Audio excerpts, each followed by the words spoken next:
Welcome to this next video in which we are discussing the third isomorphism theorem. Okay, so we're currently in the process of discussing the correspondence theorem. Now remember, the correspondence theorem tells us about this bijective correspondence between subgroups of the initial group capital G that completely contain the normal subgroup that we're quotienting out by, and subgroups of the quotient group. Okay, and we've now seen the forwards direction. We've seen that every subgroup that is in between the normal subgroup and the entire group capital G has a corresponding subgroup of the quotient group. What I now want to see is the reverse direction, that every subgroup of the quotient group has a corresponding group that is in between the normal subgroup and the entire group. Okay, so let's go in the purple direction this time. Okay, so we're now going to prove the purple direction. So proof, and I will underline it in purple because we're doing the purple direction this time. Okay, so this time we're going to start off with a subgroup of the quotient group, and we want to be able to construct a subgroup that is in between the normal subgroup and the entire group. Okay, so let's say we've got H bar, which is a subgroup of our quotient group, G quotiented out by N. We're now going to construct H, which is made by the union of all of the cosets, all of the A bar cosets, which are in H bar. Okay, now it's obvious that this is a subset of the entire group capital G, because of course the cosets are all subsets of capital G. When you union together those of subsets of capital G, you do indeed end up with a subset of capital G. So it's obvious that H is a subset of capital G. It's also obvious that H contains the normal subgroup N. Okay, and the reason is that one of the cosets that's going to have to be in H bar is the coset that contains the identity E bar, i.e. the normal subgroup capital N. Otherwise it wouldn't be a subgroup of the quotient group. It has to contain that identity coset, and the identity coset is the normal subgroup. So one of the cosets at the very least that's going to be in here is going to be the identities coset, which will give you in this subset capital H the entire normal subgroup capital N. Okay, so it's obvious that H is a subset that is in between the normal subgroup and the entire group capital G. What we now want to prove is that indeed it actually obeys the axioms of a subgroup. So again, we have to check the same things. We don't need to worry about associativity, axiom number 2, because we know that whenever we have a subset of a group and we put the inherited composition law on that subset, the inherited composition law always obeys associativity. But we do need to make sure of closure, the presence of the identity element, and also the presence of inverses. Okay, so let's start off with closure. So let's take two arbitrary elements of our subset capital H. So let's say x and y are elements of the subset capital H. What we now want to show is that if we compose x and y together with the composition law inherited from G, so that's going to be composition in G, so I'll colour it in green there. So again, I'll just re-straighten this up. We want to show that the answer that we get is going to be an element of capital H. Okay, so how are we going to prove that? Well, remember, if x and y are in this subset capital H, then that means that their cosets, the cosets that contain them, x bar and y bar, are in the subgroup of the quotient group H bar. Okay, now because this is a subgroup of the quotient group, we know that if we compose x bar and y bar together in the quotient group, so if I take x bar composed with y bar, and this time this composition is going to be in the quotient group, so I'll colour it in yellow there, what we must get is an answer that is in H bar. The coset that we get as the answer must be in this subgroup H bar, because of course a subgroup is closed in the composition. But how do we compose these two cosets together? Well, we take a representative from here, compose them together in the initial group, and take the coset that contains the answer. Now of course we could pick as our representative from each of these cosets x and y. Those would be the natural ones to pick, so we'll pick them. We'll compose x and y together and take the coset that contains it. That must be in H bar. Okay, now this is composition in the group capital G. Okay, so let's interpret this. What I'm saying is the coset that contains the answer to x composed with y is in the subgroup capital H bar. That means that it's one of the cosets you'll be unioning together when you make H, and therefore indeed x composed with y, which is an element of this coset, is going to end up in H. Proof's done. Okay, so that's how we can prove that X composed with Y is going to be an H. Whenever you take two elements of this subset H and compose them together with the inherited composition law from the larger group, capital G, you do indeed always get an element of that subset, capital H. You never get something that's outside of capital H in the larger group, capital G. Okay, right. Axiom number 3 then. Axiom number 3, we need the identity element of our large group capital G to be in our subset capital H. That's obvious because we know that the entire normal subgroup N is going to be contained in H, and the identity is certainly going to be an element of N, so the identity from our group capital G is going to end up being in H. So I can instantly conclude that yes, this subset contains the identity from the larger group, so it satisfies that axiom. And now we'll go over here for axiom number 4. We need to show that if X is an element of capital H, that the inverse of X is also going to be an element of capital H. Now, of course, this is going to follow the same sort of strategy as here. What we have, the piece of information that we have that we must use, is the fact that H bar, this thing that we use to construct H, is a subgroup of the quotient group. Okay, so if X is an element of H, then that means that the coset that contains X in the quotient group is going to be an element of H bar. Okay, now because H bar is a subgroup, then the inverse of this coset in the quotient group, X bar inverse in the quotient group, must be an element of H bar.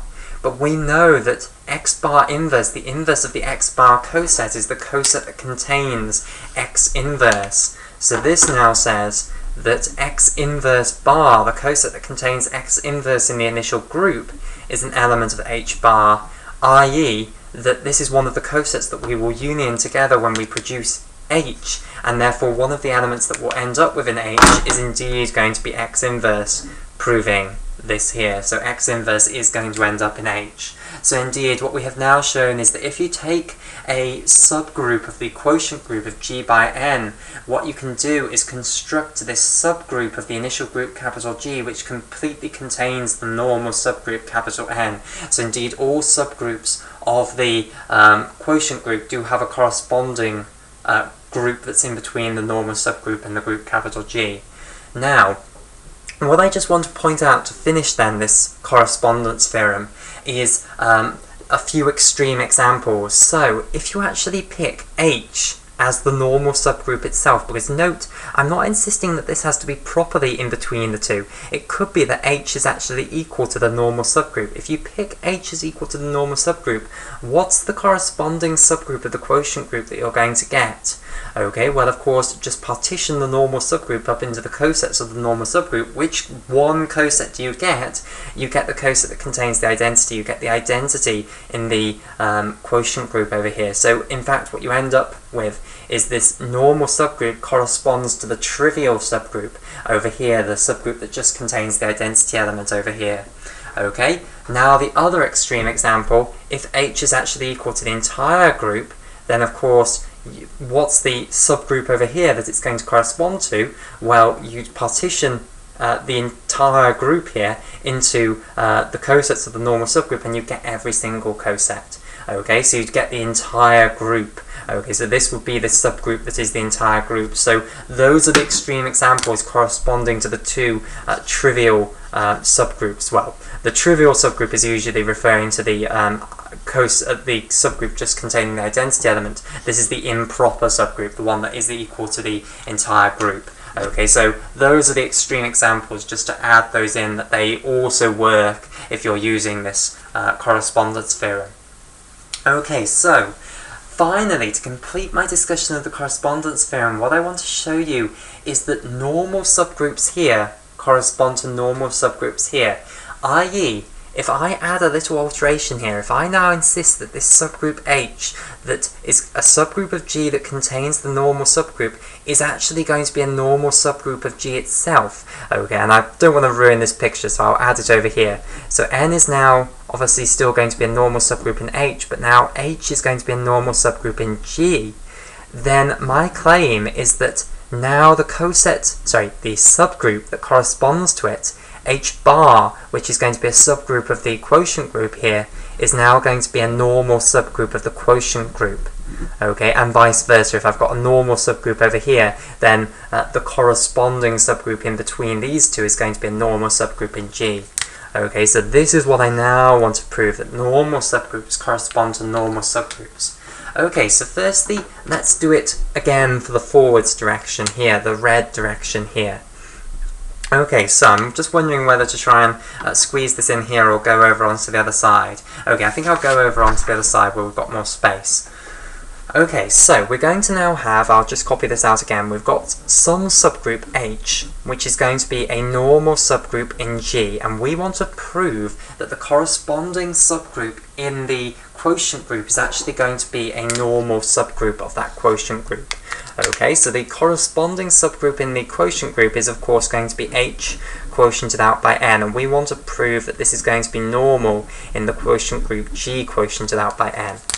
Okay, so how can we prove this then? Well, of course, we just have to prove that this subgroup, which we now know is going to be a subgroup of the quotient group, is actually going to be normal. Well, what's the criterion to be normal? It means that if I take any element of the larger quotient group and use it to conjugate any element of my subgroup here, I must get another element in my subgroup. Okay, so let's try and understand this. So let's say we've got the coset containing x as an element of my subgroup. So let's say x bar is an element of H quotiented out by N. So it's one of these cosets in this subgroup here that is the corresponding subgroup of the quotient group for this subgroup H here. Okay, what I'm now going to do is take some arbitrary element of my larger quotient group. So y bar is an arbitrary element of G quotiented out by N, and I'm going to conjugate x bar by y bar. So what I need to do is I need to take y bar and I need to compose it with x bar composed with y bar inverse. Okay, where all of these compositions are of course in the quotient group, so I'll colour them in green there.